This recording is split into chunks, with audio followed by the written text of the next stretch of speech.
السلام عليكم ومرحبا بكم في قناتنا. اليوم سنتحدث عن موضوع مهم جدا يخص منتخب مصر لكرة القدم، حيث تم الإعلان عن تهديد محتمل باستبعاد المنتخب من المشاركة في كأس العالم 2026.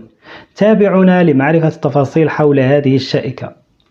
بدأت القصة عندما فجرت صحيفة بليك السويسرية مفاجأة من العيار الثقيل، حيث أكدت أن منتخب مصر مهدد بالاستبعاد من نهائيات كأس العالم 2026، وهو ما سيؤثر بشكل كبير على كرة القدم المصرية.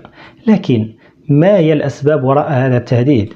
السبب الرئيسي يعود إلى وجود مستحقات مالية مستحقة لشركة سويسرية تعنى بتنظيم المباريات، والتي لم يتم تسديدها من قبل الاتحاد الكروي المصري منذ 5 كانون الأول 2023.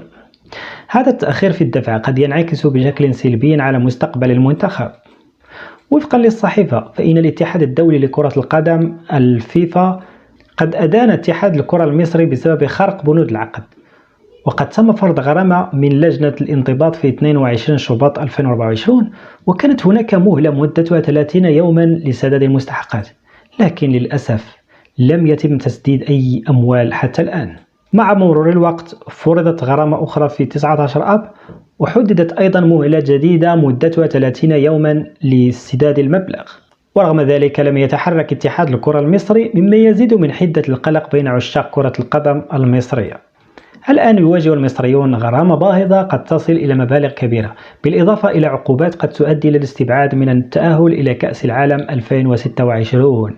هذا ما أكده فيفا للصحيفة السويسرية، مما يثير القلق والخوف في نفوس المشجعين واللاعبين على حد سواء.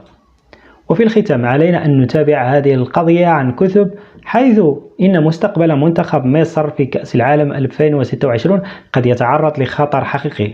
نأمل أن يتمكن اتحاد الكرة المصري من حل هذه المسألة قبل فوات الأوان.